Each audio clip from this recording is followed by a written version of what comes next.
Bruce Wawrzyniak, fascinating man. I enjoyed talking to him. One of the original podcasters, started in 2014, has over 725 episodes. He talks to musicians, which fascinates me. I love talking to musicians. Those that listen or watch know that. We start the episode talking about the music industry and musicians. He has a company that now hear this, of course, that's a Publicist company that helps musicians and people in the music field. It's a great conversation on how the industry is treating musicians, songwriters, artists, etc. How he talked to some great artists, by the way, and we talk about some stories about songwriters writing in other people's voices. Fascinating subject for me. I talked about Roy Orbison in one particular case where U2, Bono, and Edge created a song that they thought was perfect for him. And Bruce has actually talked to his son, to Roy Orbison's son, in an interview. And great conversation about that. Really enjoyed talking to Bruce. And he's just been a podcaster for so long. I don't get the opportunity to speak to many podcasters, but great conversation with Bruce. I know you're going to enjoy it. Thanks for listening. Hi, I'm Joey Pinz. People ask me, how did I lose 130 pounds? The quick answer is always discipline. I started my business, wasn't paying attention to my health, was eating too much, drinking too much sweets.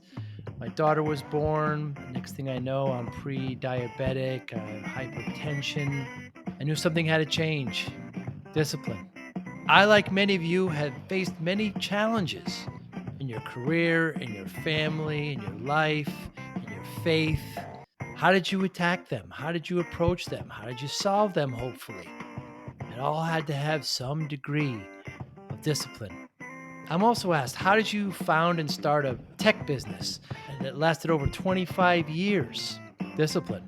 I was committed to it, enjoyed technology, didn't enjoy some aspects of it, but knew it was necessary. Discipline. Our podcast mission: how do we use discipline to better ourselves and society? Join me, please, as I talk to interesting people and discuss how they use discipline in their family, in their passion, in their careers, and how it helped them. Our podcast vision: growth through learning from others. Joey Pinz Discipline Conversations. It'll be light and serious. Join us, please. Thank you for consideration. Got a great energy as it is. Bruce Wawrzyniak, thank you so much for your time. I'm very excited to talk to a podcast veteran. But first, with music, is the music industry fair to the artists? Is the music industry fair to the artists? It's fair in the sense that you can control as much as you want. I think the people who say it's not fair are the people who are too busy complaining and sitting back and trying to find the flaws, as opposed to realizing that, okay, the system might not be perfect, but it's a wonderful time to be a creator of any kind. But as it relates to music, this is a great time that it's a level playing field. And yes, someone like Bruce Springsteen can walk into $1 million recording studio, but someone who has great gear and great talent can make a great quality recording at home. And they're going to be on iTunes where Bruce Springsteen is. They're going to be on Amazon Music where Bruce Springsteen is. The list goes on of all the different platforms. And so, okay, people will say, but what about Spotify though? That's unfair.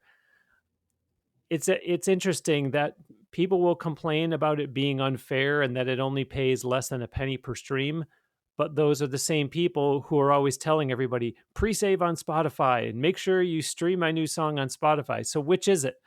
And I know that it's, well, because I want to get millions and millions and millions of streams so that I can monetize it.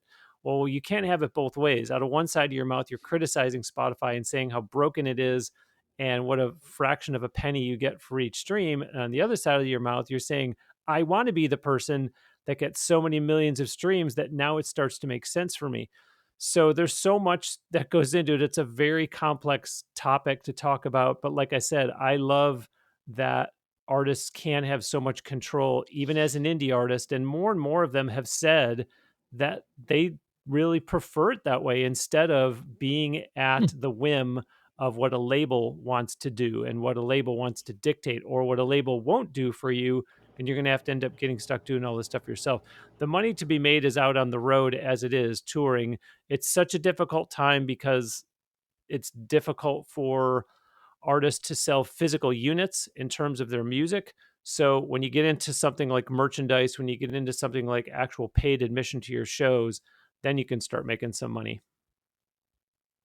Yeah, I think we're around the same age, Bruce. I'm in my mid 50s, and I remember as a kid, we would go to concerts for $10, for $15. We'd see big bands at the time, Jay Giles and Madonna, even big bands, and they were always shows for almost free. It's cheap, but go buy the albums. So they were promoting their album as their concerts. Now it's the complete opposite. Right now, it's here's the music, go to the shows.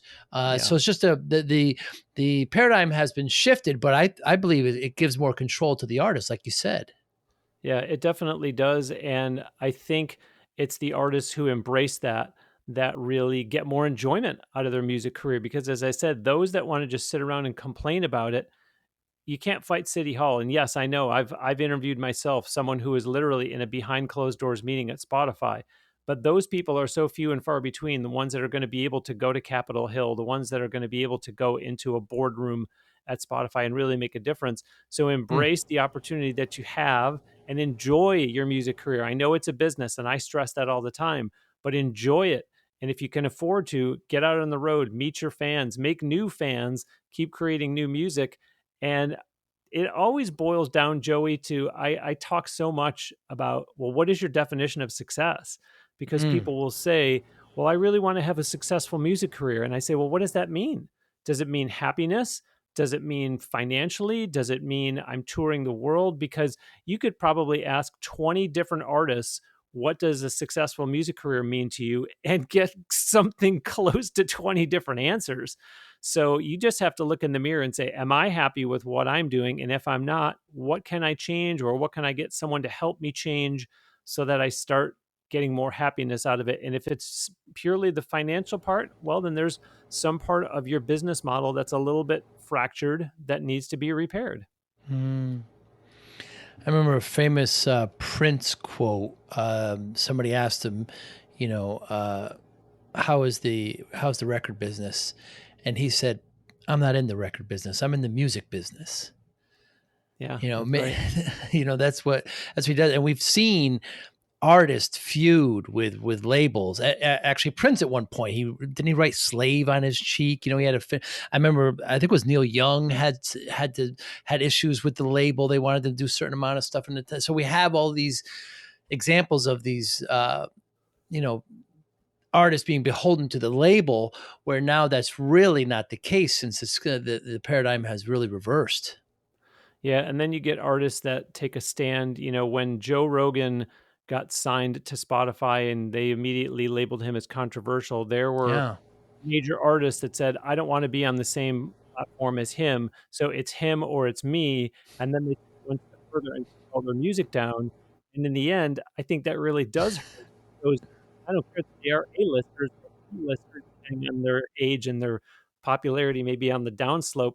But at that point, you think maybe not the best move because again, whether you like Spotify or not, that's where people pretty much are going to first nowadays to look for music. So if you pull all your music from there, people are going to go, so where do I look for?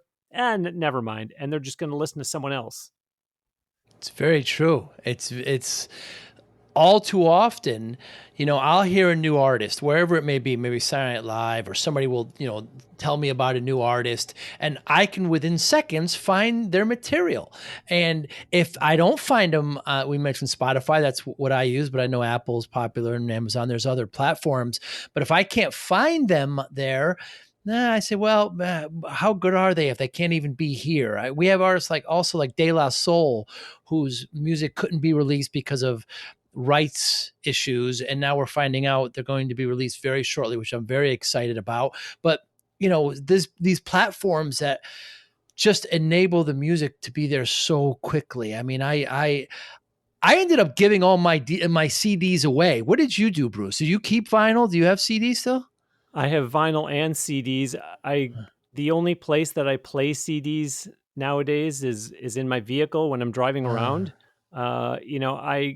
I have a sentimentality for them. If I meet an artist and he or she gives me my CD, I happily take it from them because I know they're proud of it and I know they want to share their music. And I kind of tell myself, if it's someone that makes enough of an impact on me, I'll tell myself, I need to make sure I listen to this at some point while I'm driving because mm, that's really about. I mean, I have a boombox laying around here I could play it in. I have an external CD drive that I could plug into my laptop if I really wanted to, but that's the most quote unquote convenient, and so that's kind of what I tell myself. But yeah, I mean, I do like some of the music discovery platforms that are out there. I love, being able to Shazam a song when I hear it somewhere and create my playlist and discover new artists that way. Because sometimes you hear a great song, you have no idea who it's by, mm. and all of a sudden now you Shazam it, you find out who it is, you put them on your playlist, and then it does that thing that every artist should want to happen, which is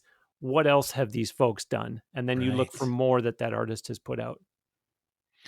Well, I definitely know we're the same age when you use the term boombox. I know I know exactly what that is. You have a great podcast where you talk to hundreds of musical artists. I've watched and listened to a lot of the interviews. You know, what always fascinates me about artists just in general is their inspiration. And I'm always it always takes me back to the one story where we have Bob Dylan creating Along the Watchtower, and within days or weeks, you have Jimi Hendrix playing it live, and Bob Dylan listens to it and says, that song was never mine. That was his. I just heard Mm. it the way it should have been played. So the way artists kind of, I gave myself the chills thinking about that. The way the artists kind of think about the songs aren't really theirs, and they kind of receive it, and others have, and there are other voices that way. Do you find this to be the general consensus of the artists when you speak to them?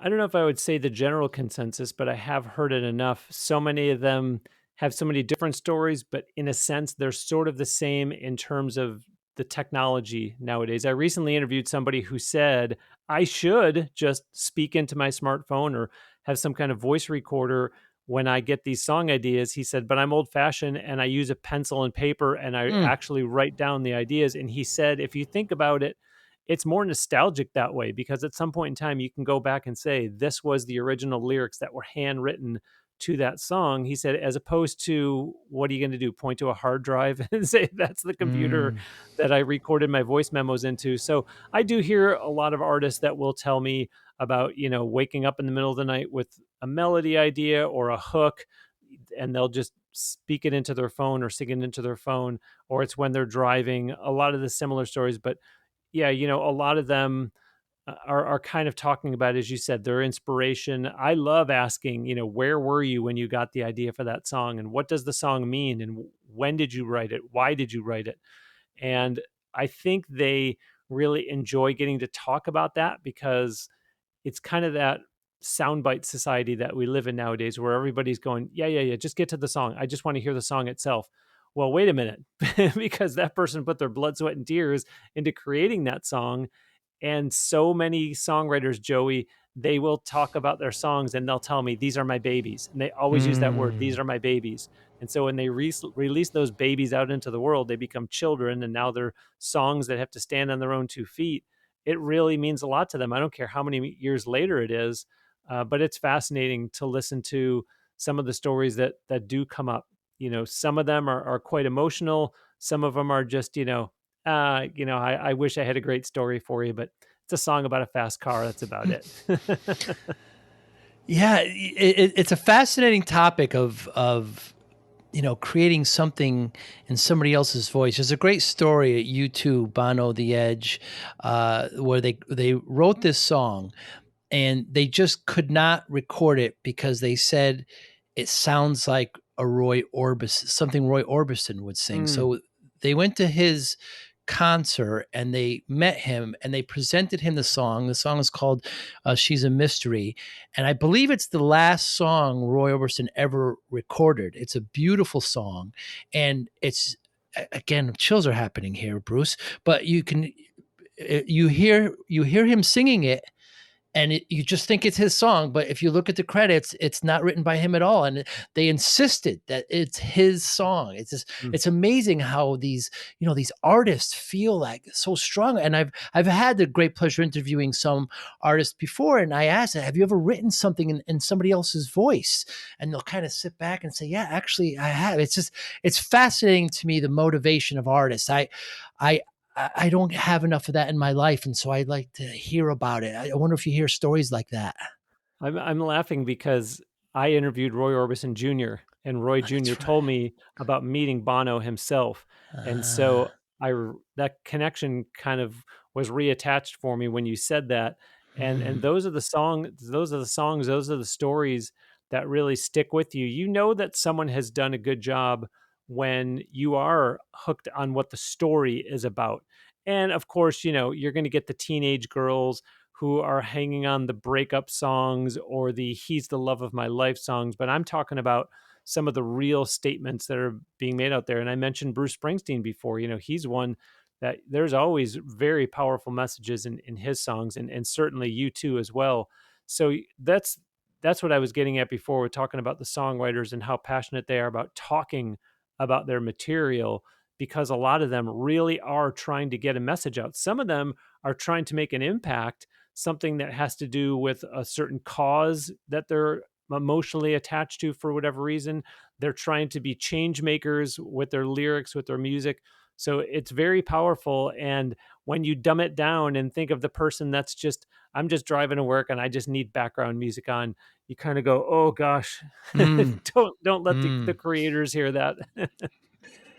I wondered. I heard a little bit, but did you ask Roy's son why his father barely moved his lips? That's just a joke. I wonder when he sang. Yeah, No, but you know what though? I do want to say when I went into that interview with Roy Jr., I told myself he probably gets asked about his dad all the all time. the time. Of course And he when he's a does. guest on any show, they probably want to do nothing but ask him about his dad. And I Right. thought, I want to ask Roy Jr.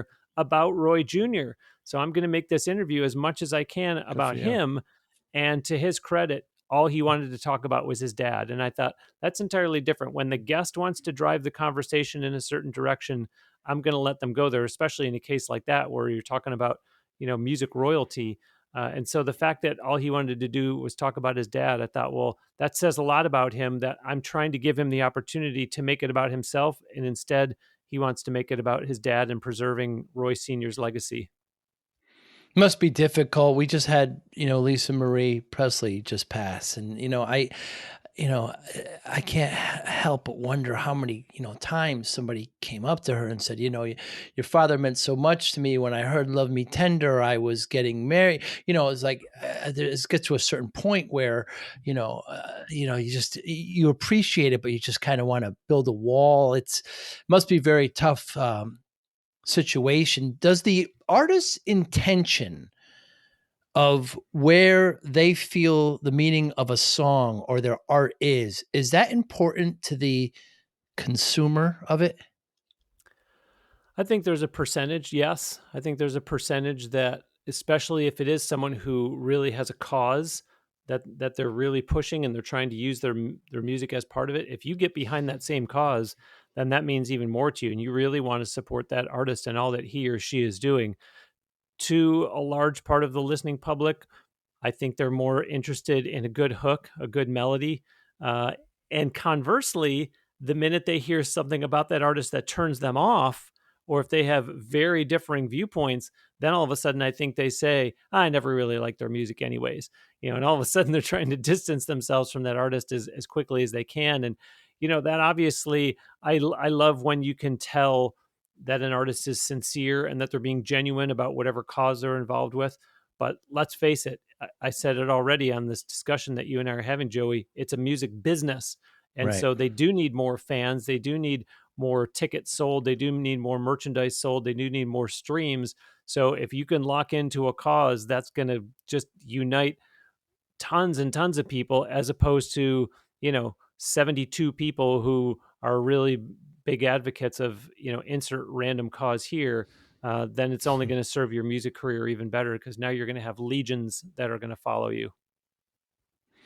That's very true. And Chuck D from Public Enemy has a famous quote where he said, I know drug dealers are listening to our music, even though he says it in the lyrics. He does. He's not for it, but he said, "What can we possibly do? What can we do about that?" Michael Jordan famously said there was like a Democratic senator that wanted him to do something, and he said, "Well, Republicans buy sneakers too."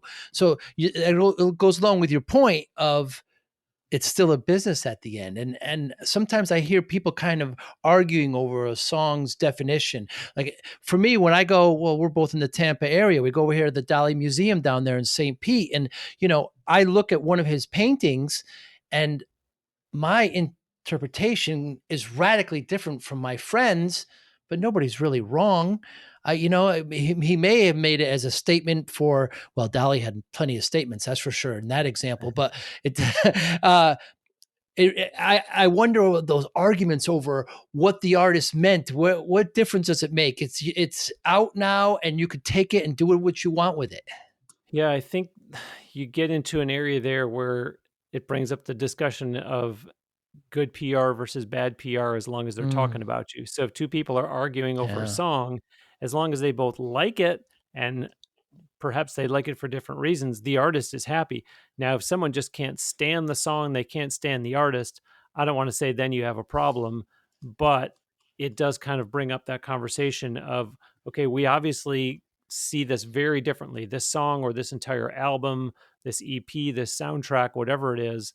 And I mean, that's the beauty of the country and the world that we live in, is we are entitled to our own opinions, and not everyone's going to like the same music, not everyone's going to like the same films, the same TV shows, but that's the beauty of how much art is being created out there, that you can say, okay, look, we're just not going to agree on this, and you go your separate ways, and this person who likes it keeps listening to that, and this person goes and listens to who they're loyal to.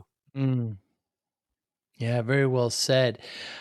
Are you a former musician, Bruce? I see you in the Gibson stores? Do you play? I play guitar, but you're never going to see me in a band or, Me too. in some kind of professional capacity. Me too. Yeah, me too. I don't know, 8 or 9 chords. And I remember saying that to a musician once. We were talking and he said, "You play guitar?" Well, I said, "Well, I know 8 or 9 chords." And he goes, "Well, that's 5 more than I know." But but he's a musician and he's a songwriter. And I saw also you went to a songwriters convention. What is that like? I go to a lot of songwriters festivals. The Yes. songwriters festivals are wonderful opportunities for the general public to sit and experience exactly what you and I have been talking about, listening to songwriters play their original music more often than not in a quote unquote listening room atmosphere, which means there's no talking aloud.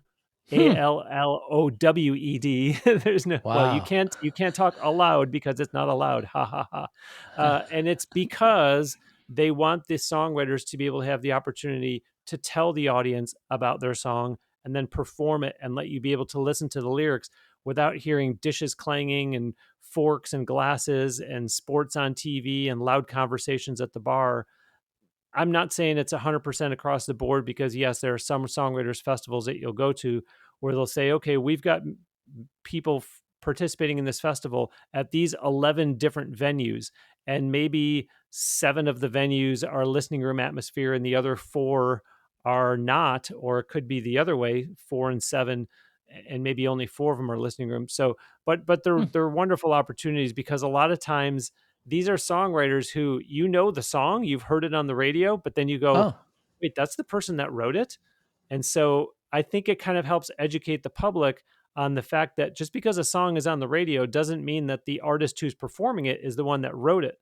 of course. And or they get to learn about things like co-writes and some of these collaborations that get done and how the songs come to be in the first place. And songwriters festivals are great because the songwriters, it means so much to them. and it gives them kind of an opportunity to come out from behind the curtain. Some of them, depending on the location, view it as a little bit of a vacation. And Uh, they're very approachable. They're very down to earth. There's a lot of mixing and mingling with, I'm going to call them the artists, the songwriters, because sometimes a songwriter isn't an artist. Sometimes they're both.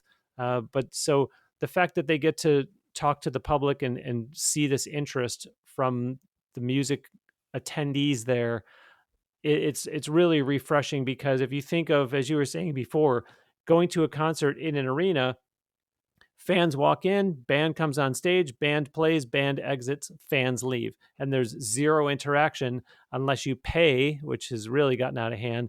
yeah, Pay for that VIP backstage before the yeah. concert experience, which basically is you walk up, they say hi, put your arms around, take a picture, really love your music, next, and walk away. So that interaction at a songwriters festival is tremendous compared to the concert experience. And a lot of times you don't even have to pay to see these performances at songwriters festivals, as opposed to the exorbitant ticket prices that some of these A-listers are charging now for arena and stadium shows.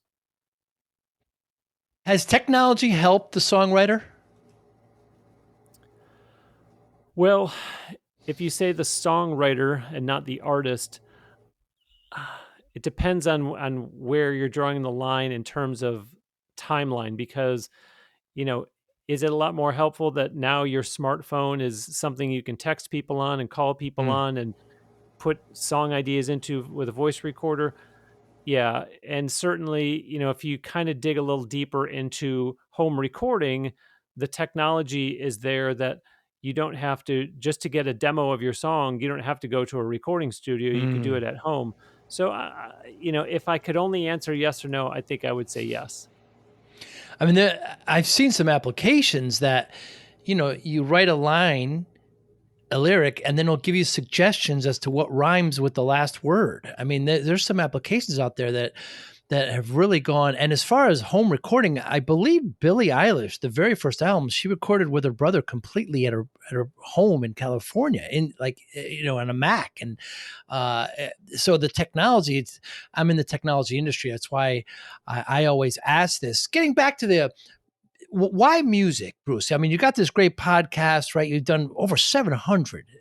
I mean, you're a godfather. 2014, I believe, is when you started. Why? I know you're in the industry. Let's talk about it a little bit, but why musicians? Why do you interview them? So the story begins back when I was in the Olympic movement. That was my regular 9 to 5 full time job. And I had started that job, and there was an event coming up where they needed a national anthem singer. And so in church every Sunday, I was hearing this girl sing who I just thought was really great. And so one Sunday, before I walked out of church, I went up and asked her, do you ever perform outside of church? And she said, yeah, sometimes here and there, fairs and festivals in the area, those kind of things. And I said, well, you're really good. More people need to hear you. And I'd love to come hear you sing something other than church music sometime. And so the more that I got to know her and did get the opportunity to hear her outside of church, I told her, I said, my whole professional career has been in communications, which is PR, media relations, marketing, the web, social media, that kind of stuff. And I said, I'd love to give you public relations services, communication services to get more people aware of your talents. And she misunderstood me. She thought I was trying to make a sale and kind of backed off nervously and thank you, but my dad already helps me with that. And the more I kind of explained myself, she started to realize this guy's just volunteering to do it out of the goodness of his heart. And eventually, word got to her father, and her father kind of looked at her like, why would you pass this up if this guy's got all this experience doing this? And I'm your dad, but I'm not in the music business. I'm not in PR. I don't know about this Mhm. kind of stuff. Like, let's see if he can help us out. So I slowly started working with them. And once I started showing results, it was like, okay, what else is there?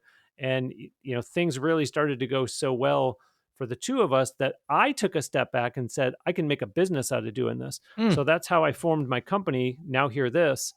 And so as Now Hear This went along, I got to the point where I started hearing more and more about podcasting.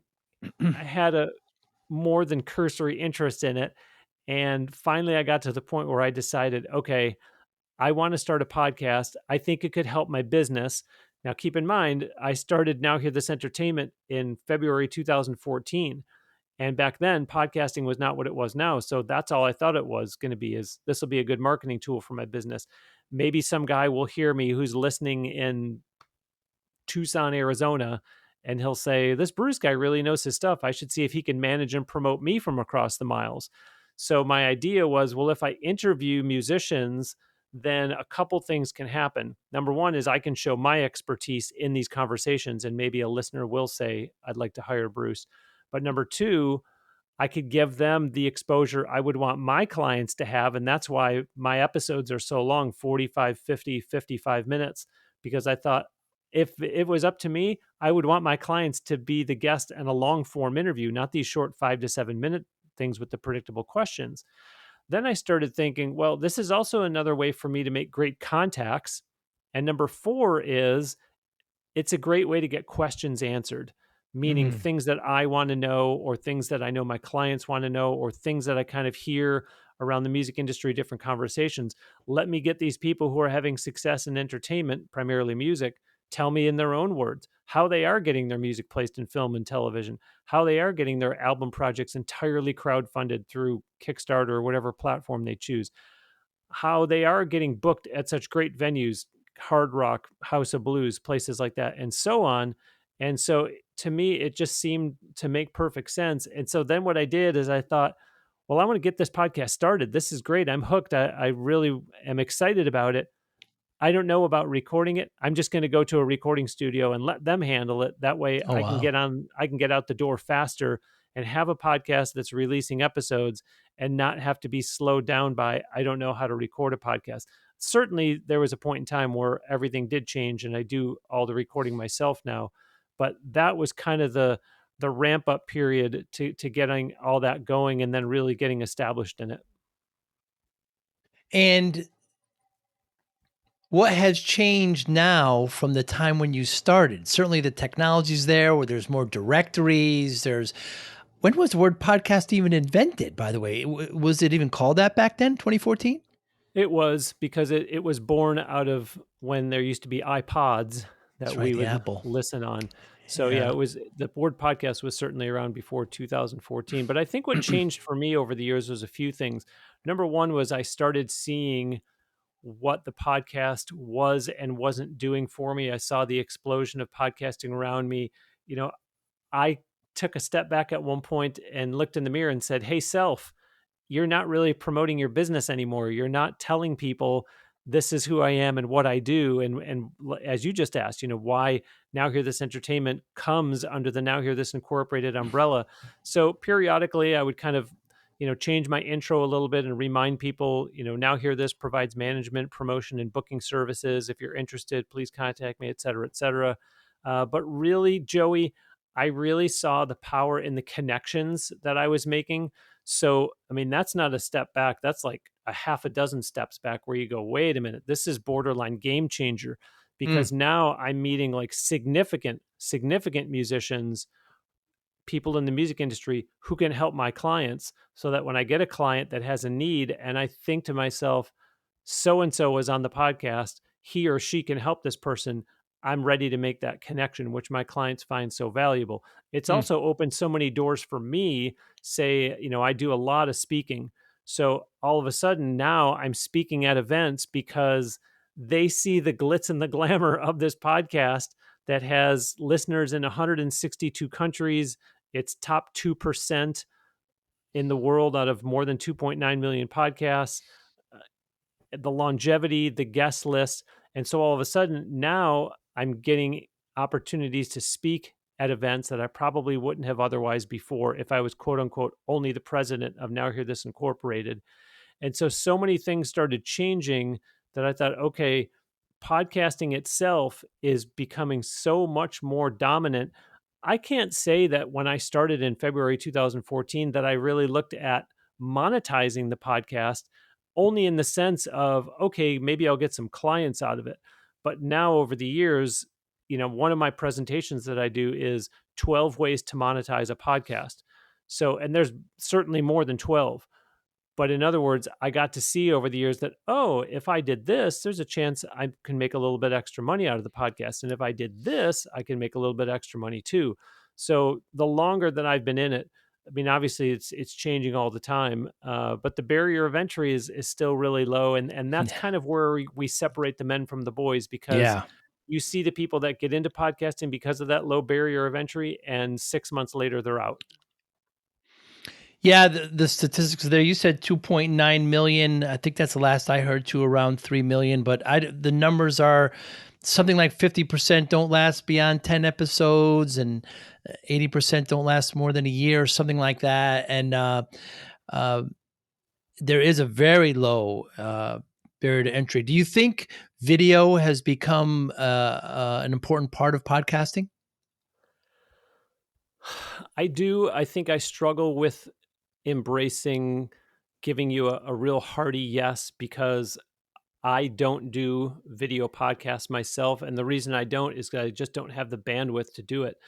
I have flirted with it here and there. And then I see, I'm too much of a perfectionist. So part of it is that I get in my own way. And so these things take longer because I'm such a perfectionist. But at the same time, I know that video has definitely established itself. I'm always kind of surprised when I hear about the people that will ask me, "Is your podcast on YouTube?" And I say, "No, is that where you Oh, well, I guess I have to say watch podcasts." And they say, "Oh, I Mm. don't I don't watch it. I just play it through YouTube and I put the phone down, face down on the desk." And I think to myself, now, why do you need YouTube for that? Help me understand why YouTube is your go-to platform for podcast consumption. If you're putting your phone face down on the desk, why not just go to Spotify? Why not just go to Apple Podcasts? Why not just go to iHeartRadio, to Google Podcasts, to Stitcher? The list goes on. And so that's kind of where I get a little hung up. I feel as though if you're going to put something into video format, there should be something for me to look at, because people have said, you can put your podcast, say on YouTube, for example, with just your podcast logo the whole time, or maybe just the guest's picture. And I get that because the people that put their phone face down. But myself, I kind of have a problem putting that out because I feel like I'm cheating my audience or shortchanging them. If you and I were talking right now and people watched the video back and all it was a picture of Bruce the whole time, I think they'd go, well, where is this guy sitting? What does he look like? Is that a picture of him as Joey was recording him, or was that a screenshot, or what is it? And what does Joey's background look like? And so people want to see those kind of things. If I keep looking away, they want to talk in the comments about, why did Bruce keep looking away? And it's fascinating what people get caught up in. But that's why I feel you have to give them something that is moving pictures, so that they see that this is a video podcast for a reason. Yeah, it's very true. When I listen or watch the podcast that have video on my phone, I'll kind of rest to the side and I'll work, but I'll listen completely, but periodically I will look over and watch the video a bit and just kind of see their interaction, then come back. Yeah, but it is interesting. I don't know where I video record everything just because I've only been doing this a year and a half. I'm not a veteran like yourself. We're up to about 186 episodes, I believe. But I just made video just a conscious part of it back then. How would you describe your interviewing style? Well, I would say that I definitely have a format. I like it to be very conversational, but at the same time, when I say I have an agenda, again, with that heart for the DIY artist, I want to make sure that I let them talk about their latest song or their Mm. upcoming album or their newest music video. I do challenge myself to not get into a rut where you can predict every question Bruce is going to ask every week. But at the same time, I kind of go in with the same spirit every time. That way I know, okay, this is kind of where I want the conversation to lie. In other words, I've heard an artist or two say, who cares if I started singing when I was 3, or I came out of the womb singing? That, some of them will say, like, who cares about that? Like, ask me about what I'm doing now. And I Mm. get that, but sometimes there is justification to asking an artist, let's go all the way back to the beginning and tell me about when you first started. And all of a sudden you'll hear them say, well, my mom played violin and my dad played guitar and piano because he was a music educator. So there was always music around the house. So they didn't force me into it, but it was natural that I was going to pick it up. And in fact, and then they'll go on to tell you this really cool story. I mean, there's someone that I interviewed last year who she comes from a musical family, and I have seen now she lives in LA and her family's in the Northeast, but she has started to do this thing where a couple times she will go all the way back home to see her parents and they will do a live stream and it's a family concert. So Hmm. here they are all playing their respective instruments and she's singing and you go, now see, that's unique. And if you took away how did you get your start, you'd miss out on the whole family part of that. And it would just be about what are you doing right now?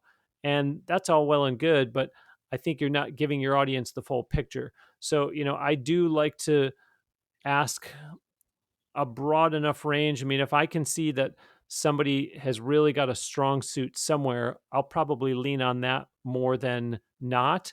At the same time, if someone's been on The Voice, if someone's been on American Idol, if someone's been on America's Got Talent, I'm not going to spend the whole interview talking to them about that because I've had so many guests on who've been on those shows I see. that I'll ask it because I will usually joke and say I'm required by podcast law to ask you about your Hmm. experience on American Idol, and they'll laugh about it.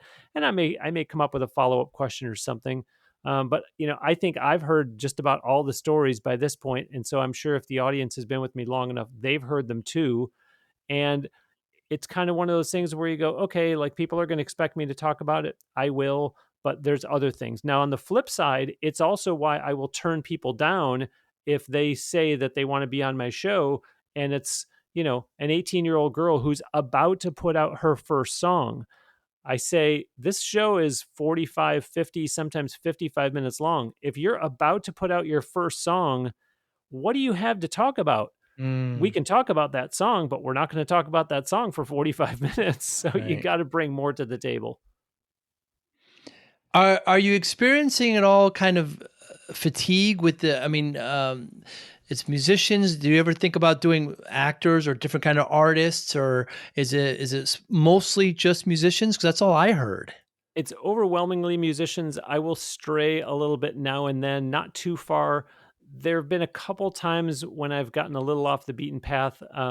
Selfishly, on episode 200, because it was going to be my milestone 200th episode, the timing was right. And comedian Jim Florentine was going to be here in Tampa doing his Yeah. stand up act.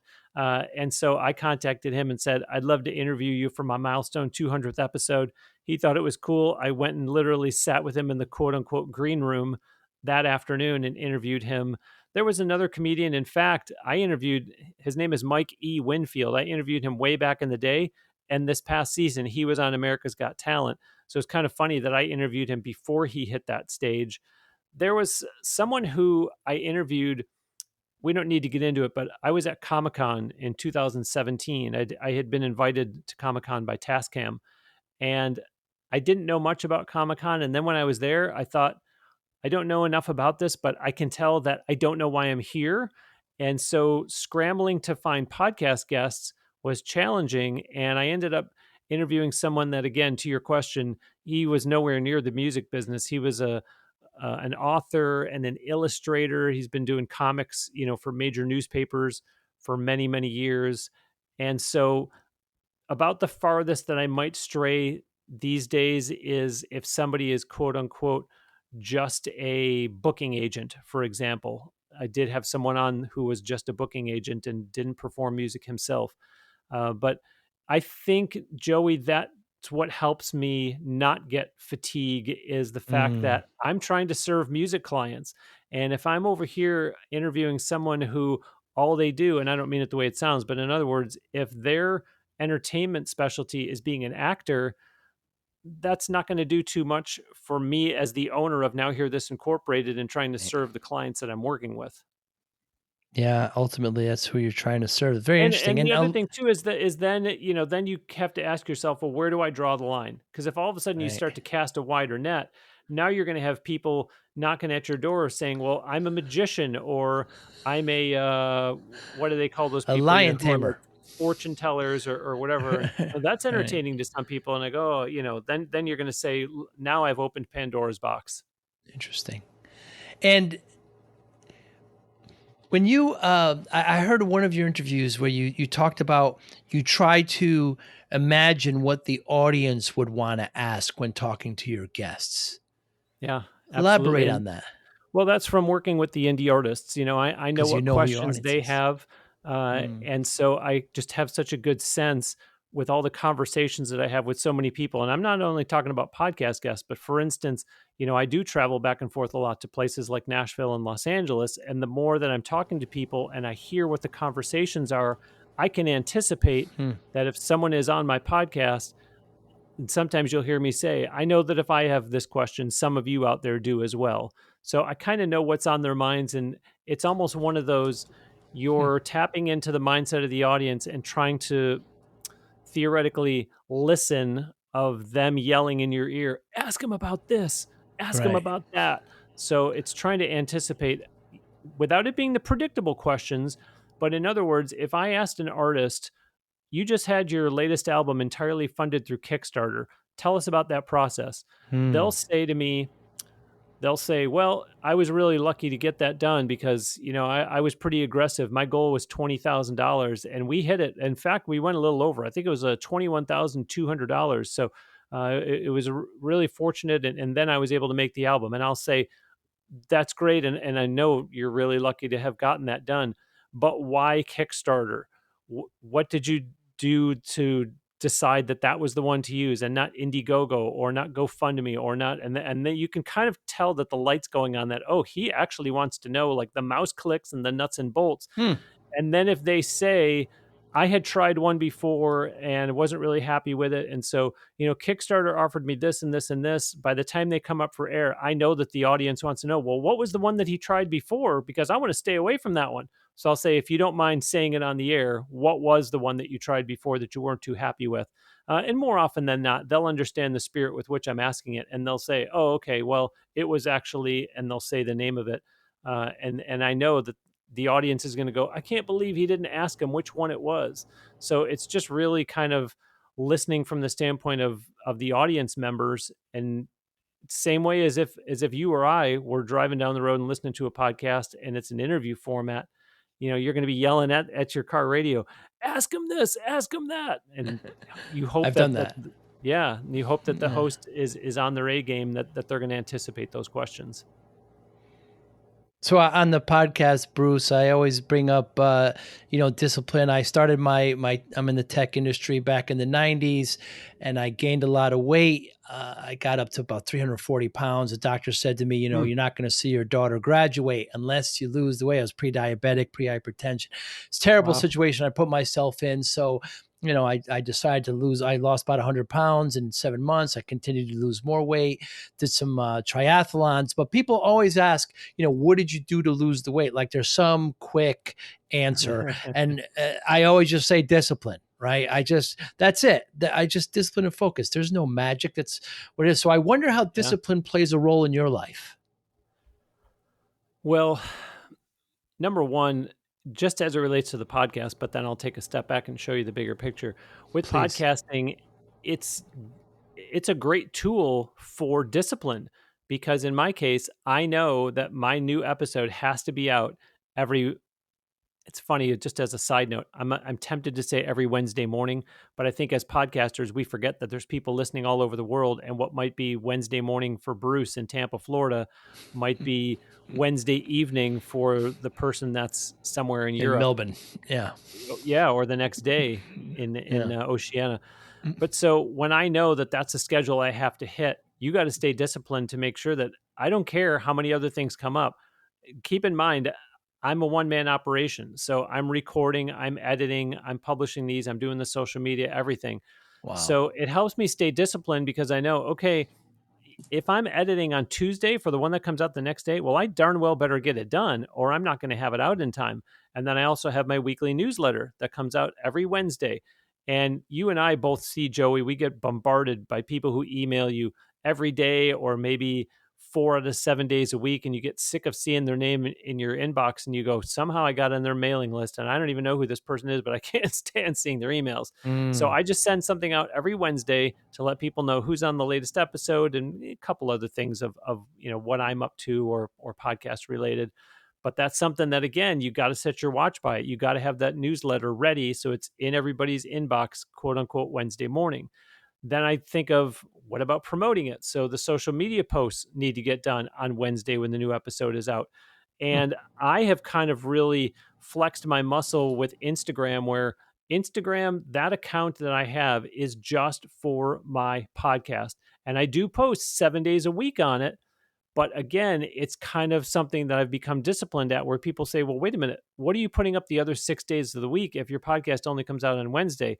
And a lot of times I'll say, go follow me and find out. And it's Yeah. kind of half joking, like, haha, I want more followers on Instagram. But it's also, go there and follow me so that you can learn and steal my ideas. I don't care. For instance, I have myself disciplined that every Sunday, no matter what it takes, I'm always going to post a quote from a guest on a past episode. And so I go in and I look at, which one did I publish last Sunday? Okay, that means now I'm up to episode number such and such. And let me go to that show page and look through the quotes and pull out a good quote from that guest from that episode and make a little piece of art that I can put on Instagram for that day. Monday, Wow. I always write a blog on my website. So Monday's Instagram post is, here's what the blog is. Go to the podcast website to read it. And so that discipline, I really think, looking back, stemmed from, you know, if you look at your childhood, there's so much discipline in your childhood that you're not aware of. And when I say discipline, I'm also talking about routines, right? So whether it's something like going to school every day or going to church every Sunday morning. And because I spent so many years working in sports, if you think about sporting events, puck drop is at 7:30, right? Kickoff is at 4 o'clock. First pitch is at 1:38. These games all have starting times. They're not going to wait around and, well, it says it's a 4 o'clock kickoff, but sometimes it's around four. No, if it says 4 o'clock, it's four Yeah. o'clock. And so throughout our lives, we get into all these situations where we really can get ourselves conditioned and become routine with things so that we're disciplined, that they become muscle memory. So when all of a sudden you're faced with something like putting out a podcast, as an example, you go, oh, okay. So every Wednesday morning, and now you're the one that's in control and you decide, okay, this is the schedule. Now, mind you, this isn't for everybody, because as I'm sure your podcast teaches, if you don't have discipline, you're going to go, you know what? I don't care if the game ticket says kickoff is at 4 o'clock. I just can't be on time to save my life. And I'm probably going to get Hmm. there halfway through the first quarter. Well, you're going to want to change those habits, because you're going to be disappointed when you pay that big ticket price and you walk in and it is halfway through the first quarter, or you already missed a touchdown, or you already missed, a goal by each team at the hockey game. And so, shameless plug, that's a great thing about podcasting, is because podcasts are on demand, you're not going to quote unquote show up late. If you sit down to watch a TV show that starts at 8 o'clock and it's 8:06, you're going to go, what did I miss? With a Huh. podcast, you determine when you're going to press play. Yeah. On demand. Yeah, it's fascinating that you equate, and I wrote down as you were talking, routine, and you actually said it, with discipline with kind of deadline, routine, and prioritizing. Um, those and you've carried that over from your personal life into the podcast, into your business world. Yeah, you have to. You have to. And again, there's going to be people in your audience that are going to say, no, you don't have to. You choose to. But Yeah. that's where and I understand that. I understand that, because I've had the criticisms of people saying, Bruce needs things on a routine. Bruce needs things on a schedule. Bruce needs parameters. Bruce doesn't want you to color outside the lines. And I Huh. have had to learn in my personal life over the years to be more spontaneous and to say that, you know what? It's okay to say, hey, look at, I know I got to edit the podcast, but I'll get it done, and then let's jump in the car and let's drive over to Disney Springs and Nice. see the Christmas trees or whatever it is. I have had to learn that lesson. But if you noticed, I said in there, let me get the podcast edited and then let's walk out the door and go do Mm, that. Now, of mm. course, you do have to look at your workload and, am I serving my clients? Am I at a good time? Am I being responsible? Or am I being responsibly spontaneous? So I have had to learn to kind of let my guard down a little bit and avail myself to spontaneity so that you don't miss out on things that being too regimented could otherwise prevent you from experiencing. I get pushback sometimes, Bruce, from guests and others saying, you know, You don't need discipline, you need more compassion, or you need more love, or you need more focus. And to that I say I agree. I don't claim to be the discipline king. I can just tell you I used discipline as a vehicle to lose a lot of weight. I continue to use self-discipline in many respects now. And I would also say if compassion is your goal, don't you need a certain amount of self-discipline to exercise that? So I just love the dialogue. I don't claim that it's the high priority for everyone. I just enjoy talking about it. Yeah, and I think I could make an argument that I have a lot of compassion. I had a lot of love, and if I want to go and see my kids, they live 75 and 90 minutes away from us. So I want to go see them. I just need to make sure that my work is done so that I don't even have to think about work when I Right. go and visit them and love on them for as long as I want to and go, I don't care that it's 9 p.m. on a Sunday night and we still got a 75-minute drive back home. Like I'm great being here with the kids. So that's an opportunity to do both. To say I'm being disciplined because I'm making sure that I'm being responsible to getting the work done that needs to be done by a certain time, and then leaving it behind so I can be wide open to doing nothing but just being in a loving posture. Yeah, isn't that wonderful? Just last week, I pulled the curtain back. I spent the week in Disney with my daughters, and Mm. they're in their 20s, and they love it more now than they ever have. And to be able to make sure your work's aside and make sure everything's caught up, and to spend family night time like that is so rewarding. Bruce Wozniak, what motivates you? It's sad that when you hear that question asked, the first thing you probably think of is money. But again, that goes back to the conversation I was having before about, well, wait a minute, what do you define success to be? Because, motivation, I think to me is because I am someone who's very structured. We'll make sure to put that in the show notes. Now hear this. NHT is your firm and also your podcast. Bruce, thank you so much. I really appreciate your time, and I look forward to meeting you face to face. Thanks again. Bye now. Thank you for listening and or viewing Joey Pinz Discipline Conversations. Please share this episode with one or two of your friends who you think may benefit from the episode. Our website, www.joeypins.com. There you'll find lots of resources, and you could join our mailing list. Please follow us on all our social media, Instagram, Twitter, and Facebook. Podcast information, the video version of our podcast is on YouTube. Please subscribe. Audio is on all major podcasting platforms. Please follow them. And if you like it, please consider giving 5-star rating. Would really appreciate that. Would you like to financially support the podcast? You can go to our Patreon site. Consider $5, $10, or $20 a month. There's all kind of plans that we have there. There's like a one-time payment. What is this podcast episode worth to you? $25, $50, $100, $500, $1,000, $5,000. You be the judge. You can go to our PayPal account to do that as well. Thank you again for listening or watching Joey Pin's Discipline Conversations.